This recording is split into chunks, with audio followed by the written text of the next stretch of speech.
This is a first press conference for the Young Witches of Salem reality show that we're bringing out this October. And we want to introduce people and answer, let people meet and greet, and talk about the show that we're doing. Essentially, one of the things that Salem has got is great vision. It's got great understanding. It has this wonderful textural idea of witchcraft and magic and maritime history and a city of firsts. And here is one of the things that can make this show very interesting. People always talk about reality shows being, difficult or, trying to expose things, but it can do a lot of positive. A lot of great shows out there do positive. And what we've discovered in Salem is that there are a lot of young people who are trying to learn how to be witches, but also how to be professionals and how to grow in this sort of very historical, very rich context. And a lot of them are working out of the World of Witches Museum. So we wanted to start a show like that. And a company by the name of Click Vision TV, they started working on this idea of creating what they call transmedia video. And what the transmedia means, it means it's video and other types of platforms that tell a story more than just video. It's video for the next generation. It is, the core of it is going to be 14 22-minute episodes, which will be broadcast. We have two broadcasting partners, but they wanted to wait until they wanted to announce their announcement of when they want to bring the show on. But it's also going to be on youngwitches.com, and it's going to be online. At the same time that they're doing that, there's going to be chances of video being broadcast live. They have a thing called actionable video. And this is going to be the first show actually built on the idea of actionable video, which means video that you can click on. If you see a necklace in the video, you can click on it and find out who made it, and possibly even purchase it. When you see a business, you want to know more about it, you can click to their website or information page. The video itself, not just the website around it, will be actionable, meaning that you can go ahead and find out things about it. And that is going to be one of those unusual things. This is going to be the first reality series that is going to actually take advantage of that technology. You can also add additional video and additional material. Beyond that, the stars will be able to talk to people, so it flips the usual conversation. So instead of it being like a one-way broadcast, it'll be a two-way broadcast. People can talk to us, people can share with us, there'll be chances of videos, and we're hoping to incorporate them. The promise of the show is that this is going to take 5 young people, of which we have 2 with us, plus our producer, and some of our teachers are with us, that will be able to go out and learn different things. And we're going to have various teachers, 1 a week.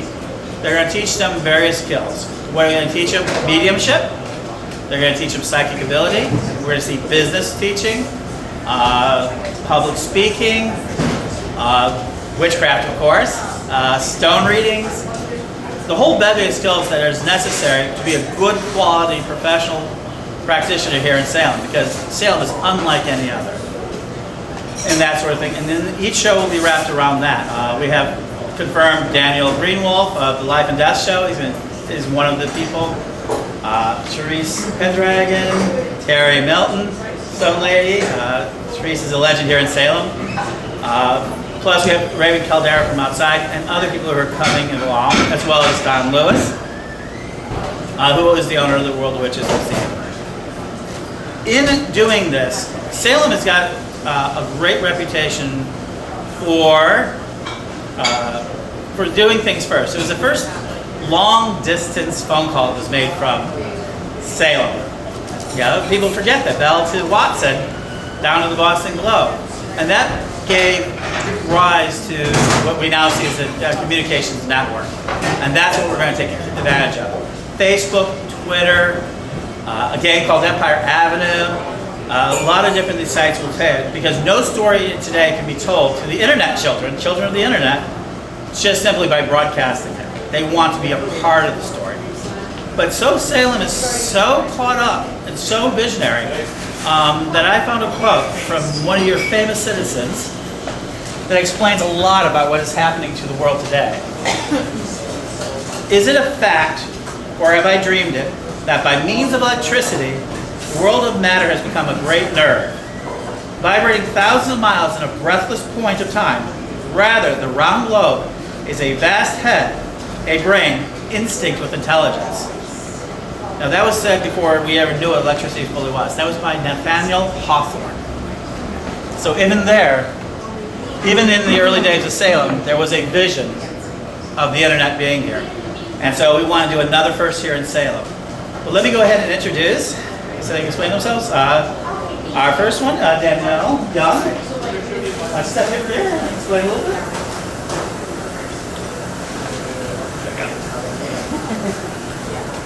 Hello, everyone.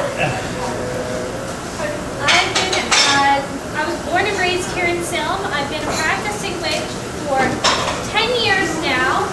Been working with these lovely gentlemen, Dawn and Ed, for about 3 of them now.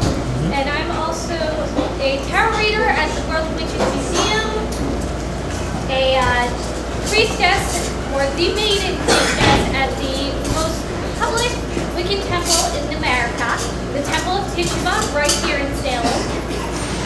And I'm also your average young person. I take care of animals, my animals. I work another 9-to-5 job, and somehow squeeze in time for the occasional video game. Why are you part of this? Oh, I'm part of this because it started last October. We had tried to do our own private reality show called Witch City Soaps. It didn't really go anywhere. But Click Vision TV fortunately picked up on it, and we're so enthused. They contacted Ed, and he contacted me, and I'm very glad to be a part of this project here. Thank you. And eventually there will be 5 casted.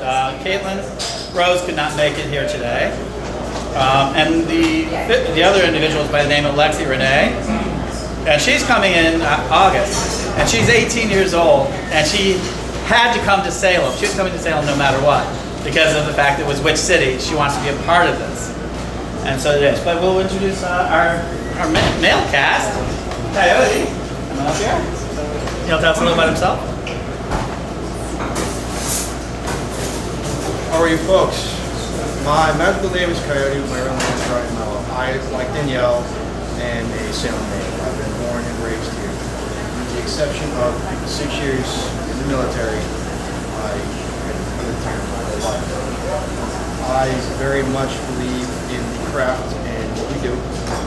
It is a part of my life as everybody else is as well. I believe very...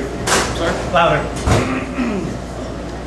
I'm doing this because I believe in breaking boundaries and showing that we are who we are no matter what.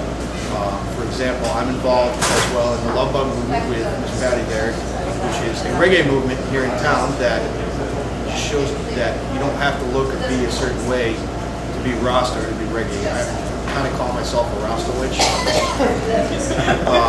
I very much love reggae, and that's something a lot of people don't really go, oh wow.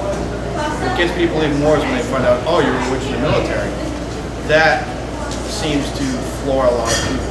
They don't think that it's accepted. Well, with the advent of the don't ask, don't tell policy being repealed, that should go to show that there's a lot of stuff that we can go through. And hopefully with this, I will be able to show the other military pagans that they can come out and be who they are without fear of prosecution. Well, I did it. So. Terrific. Because this is a project local, I'm going to introduce one more person. Katrina Kessler. She's actually not one of the stars. She's actually a producer who came right out of your Salem State. I'll let her describe why she joined. Hi, my name is Katrina, and I'm actually the manager of the World of Witches Museum. I don't exactly like to be in front of the camera. I prefer to be behind it, and so I would prefer to do something more technical with this show. So the young people aren't just in front of the camera showing what they can do there, but we're also behind the scenes. We can be anywhere, and we do have the skills to do just as much as people with a lot more experience than us. And we're not afraid to make mistakes and really put ourselves out there and show the world what we can do. And so I'm going to do that behind the scenes, while still at the same time running the World of Witches Museum. These folks are going to be working for me at the Witches Museum, and I'm going to be working with the elders as well, managing them as well. So it's going to show an interesting dynamic where we do have the various levels of knowledge all working together to learn and grow. Thank you, Ed. So that's our basic idea of the show. It will begin filming in late August, all the way through, as they call it, the museum, the Day of Death, Halloween, where they will work themselves, and we'll cover that whole process. The first broadcast episode will be going on October 1st, Saturday, October 1st, and it'll be continuously. You can check it out at theyoungwitches.com. We're open up for questions. You can either come up and ask them individually, or you can ask any questions you'd like. So we hope that this is a great project. Thank you for coming. Eat, drink, and get to meet the people involved. Good. Thank you. Thank you.